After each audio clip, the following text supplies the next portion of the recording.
बड़ी हिंसा की एक्सक्लूसिव तस्वीरें आई सामने। ड्रोन शॉट्स में दिख रहा है कि हजारों की संख्या में भीड़ है। इस वीडियो में साफ नजर आ रहा है कि पुलिस पहले प्रदर्शनकारियों को समझा रही है, लेकिन प्रदर्शनकारी माने नहीं। वीडियो में आप देख सकते हैं कि भीड़ बहुत ज्यादा है और पुलिस उलझ रही है। इसी के बाद पुलिस ने लाठीचार्ज किया। बड़ी हिंसा के बाद अब सरकार का एक्शन भी लगातार जारी है। हिंसा में शामिल किसी भी आरोपी को पुलिस बख्शने के मूड में नहीं है।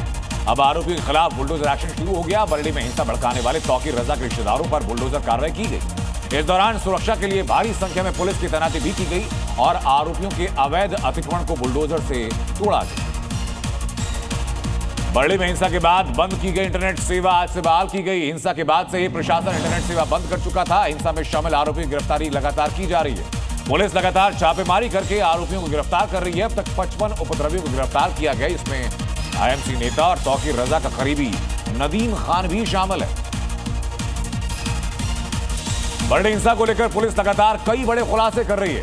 हिंसा के लिए सैकड़ों लोग बरडी के बाहर से लाए गए थे जो हिंसा में शामिल थे और पूरी इलाके में साजिश के तहत हिंसा की गई थी। पुलिस को निशाना बनाया गया। हिंसा के लिए लोगों को बिहार और बंगाल तक से बुलाया गया।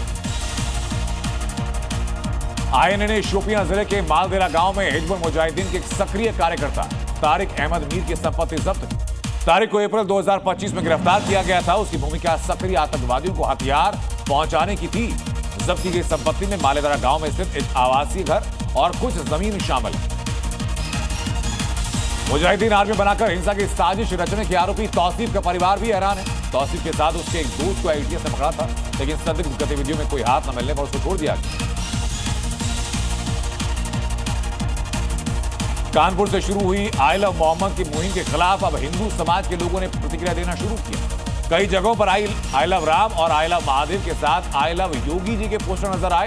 तो वहीं वाराणसी में लोगों ने आई लव बुलडोजर और योगी के पोस्टर भी लगाए।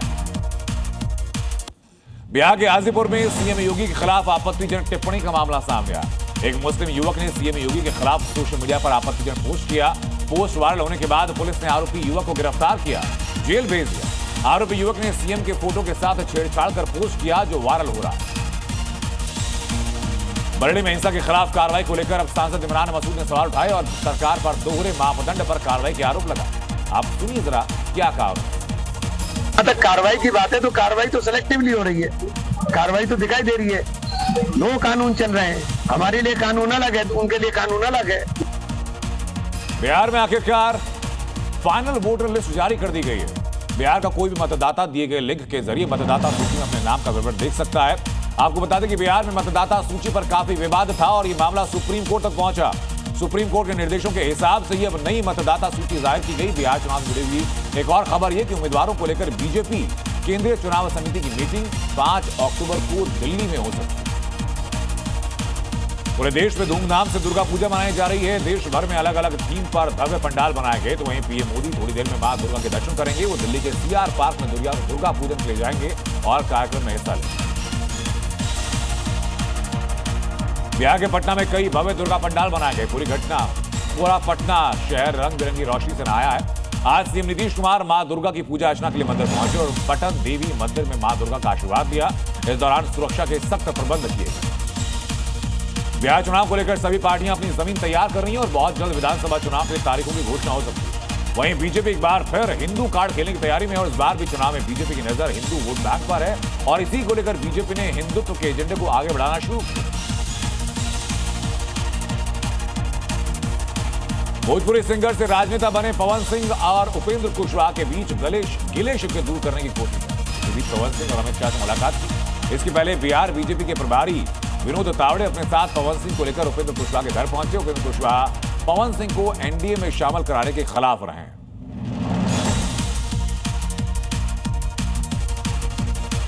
एनडीए का 8 सदस्यीय नेताओं का दल तमिलनाडु के करूर पहुंचा, जहां उन्हें भगड़ में मारे गए पीड़ित लोगों के परिवारों से मुलाकात की। घटना के बारे में जानकारी ली।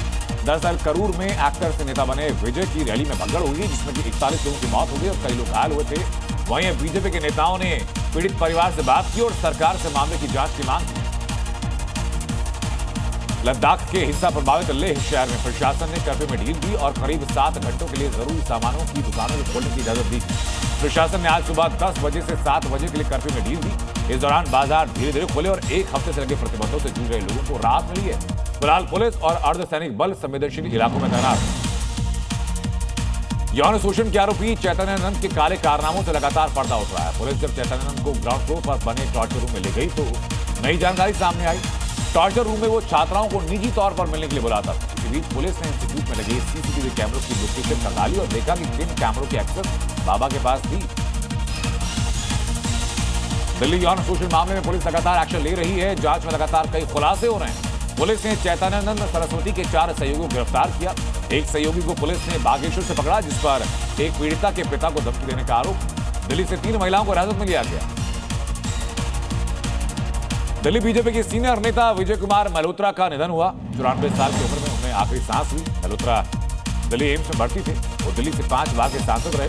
पीएम मोदी ने विजय मल्होत्रा को श्रद्धांजलि दी। दिल्ली बीजेपी के तमाम नेता और उनके प्रशंसक श्रद्धांजलि सभा में मौजूद। सभा सांसद रामजी लाल सुमन को पुलिस ने नजरबंद किया। वो आगरा के खदौली में दलित परिवार से मिलने जा रहे थे। इसी दौरान पुलिस ने सपा पार्टी की डेलीगेशन को रोका और सांसद के आवास के बाहर भारी संख्या में पुलिस बल की तैनाती। पुलिस की कार्रवाई पर सांसद ने सवाल उठाए और इसे सरकारी दमन बताया। देहरादून में पैगंबर मोहम्मद पर टिप्पणी के बाद हंगामा हुआ। सोशल मीडिया पर एक शख्स ने अभद्र टिप्पणी की, जिसके विरोध में मुसलमानों ने प्रदर्शन शुरू किया। लोगों ने पटेल नगर चौकी का घेराव करना शुरू किया, जिसकी वजह से पुलिस को लाठीचार्ज करना पड़ा। बताया जा रहा है कि गुलशन नाम के एक शख्स ने सोशल मीडिया पर टिप्पणी की थी। हालांकि जानकारी मिलने के बाद पुलिस ने आरोपियों को गिरफ्तार भी कर लिया और पोस्ट को भी सोशल मीडिया से हटवा दिया। हनुमानगढ़ी पर चढ़ने वाले प्रसाद में मिलावट का मामला सामने आया। फूड सेफ्टी विभाग की जांच में खुलासा हुआ कि मंदिर में बजरंगबली को चढ़ाए जाने वाले बेसन के लड्डू और देसी घी शुद्ध नहीं है।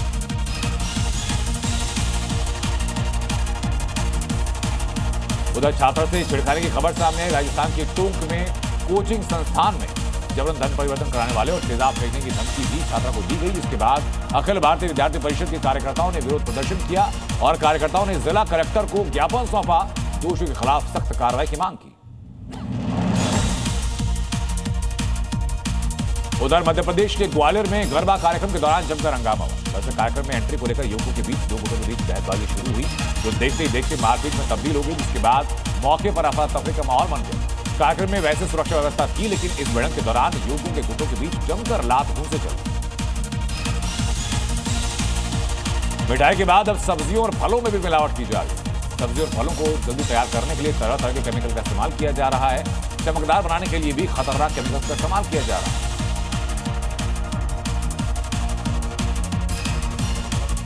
दिल्ली में रावण के पुतले बनाने वाले कारीगरों के लिए बरसात मुसीबत बनकर आई है। दिल्ली में एशिया की सबसे बड़े रावण मार्केट में बरसात होने से सारे रावण के जो पुतले हैं वो गीले हो गए। इन कारीगरों को लगभग 25 से 30 लाख रुपए के नुकसान की आशंका बताई जा रही है। दिल्ली एनसीआर के अलग अलग इलाकों में आज से रावण जाने वाले थे, लेकिन पूरा बिजनेस फिलहाल चौपट नजर आ रहा है। मथुरा में बारिश के चलते शहर जलमग्न हो गया। कई क्षेत्रों में नाले नालियां चौक होने के चलते ओवरफ्लो हो गया। गंदा पानी सड़कों पर है। लोगों को बड़ी परेशानी का सामना करना पड़ रहा है और कई इलाके ऐसे भी हैं जहां लोगों के घरों के अंदर पानी भर गया। दिल्ली और एनसीआर में आज अच्छी खासी बारिश हुई। कुछ इलाकों में दिन में अंधेरा छा गया। मौसम विभाग ने कहा कि अरब सागर में कम दबाव के चलते हालात बने हैं। अभी और भी बारिश की आशंका है, मौसम विभाग ने जताई है। दिल्ली के आसपास के राज्यों में भी बारिश हुई और अगले 2 दिनों तक और बारिश का अनुमान है। बलूचिस्तान के क्वेटा में जोरदार धमाका हुआ। साथ ही लगातार फायरिंग की आवाज भी सुनी गई। धमाका एफसी हेडक्वार्टर में हुआ है। धमाके का वीडियो सीसीटीवी में रिकॉर्ड हुआ, जिसमें देखा जा सकता है कि वहां से आते जाते वाहन भी इसकी चपेट में आए। क्वेटा ब्लास्ट को लेकर एक और जानकारी सामने है। बताया जा रहा है कि धमाका सिक्योरिटी फोर्सेस के व्हीकल को टारगेट किया गया और धमाके के तुरंत बाद गन फायर होने लगा। हमले में पाकिस्तानी फ्रंटियर कॉर्प्स के कम से कम 4 जवान मारे गए। 3 अन्य जवान जख्मी हुए हैं। घटना के तुरंत बाद बॉम्ब डिस्पोजल टीम मौके पर पहुंची। जहां धमाका हुआ वहीं कई सरकारी और सिक्योरिटी से जुड़ी इमारत है। पाकिस्तान के पीओके में लोगों ने सरकार और सेना के खिलाफ मोर्चा खोल दिया। हजारों लोगों ने सरकार के खिलाफ विरोध प्रदर्शन किया। सरकार और सेना के खिलाफ जमकर नारेबाजी भी वहां पर की गई।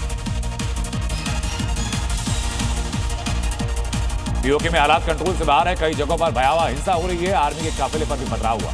विरोध प्रदर्शन से शुरू हुआ सिलसिला अब हिंसक रूप ले चुका है। व्यापारिक संगठनों और सिविल सोसाइटी की ओर से अनिश्चितकालीन बंद और चक्का जाम हड़ताल का आह्वान किया गया। इसके बाद 2 गुटों में झड़प भी हुई। गजा को लेकर ट्रंप और नेतन्याहू ने बड़ा फैसला लिया। अमेरिकी राष्ट्रपति ने इजरायली पीएम नेतन्याहू के साथ इसके लिए 20 पॉइंट का शांति प्रस्ताव बनाया। ये प्रस्ताव गजा युद्ध को खत्म करने के लिए, इसमें तुरंत युद्ध विराम, बंदूकों को अदलाबंदी और इजरायली सेना की वापसी और हमास के वजीर को खत्म करना शामिल। तेल अवीव में आज फिर इजरायलियों का गुस्सा भड़क गया। लोग अमेरिकी कौंसिल पहुंचे। प्रदर्शनकारी ने कहा कि ट्रंप पहले नेतन्याहू से युद्ध विराम के लिए कहें और बंधकों की रिहाई कराएं। उधर टॉमहॉक मिसाइल को लेकर रूस और अमेरिका के बीच तनाव बढ़ चुका है। रूस ने अमेरिका को चेतावनी दी कि वो यूक्रेन को टॉमहॉक मिसाइलें न दें। पुतिन प्रशासन ने साफ किया है कि अगर यूक्रेन को ये मिसाइलें दी गई तो युद्ध गंभीर रूप ले सकता है। उधर एक अमेरिकी प्रतिनिधि ने कहा कि अगर अमेरिका यूक्रेन को टॉमहॉक मिसाइल देता है तो ये वॉर में गेम चेंजर साबित होगा। इंडोनेशिया के पूर्वी जावा में स्कूल की इमारत ढहने से बड़ा हादसा हुआ। मलबे में करीब 65 बच्चे दब गए। आनफान में रेस्क्यू ऑपरेशन शुरू किया गया। एक की मौत की खबर है, जबकि दुर्घटना में 99 लोग घायल हुए। डर है कि कैजुअलिटी इसमें बढ़ भी सकती है।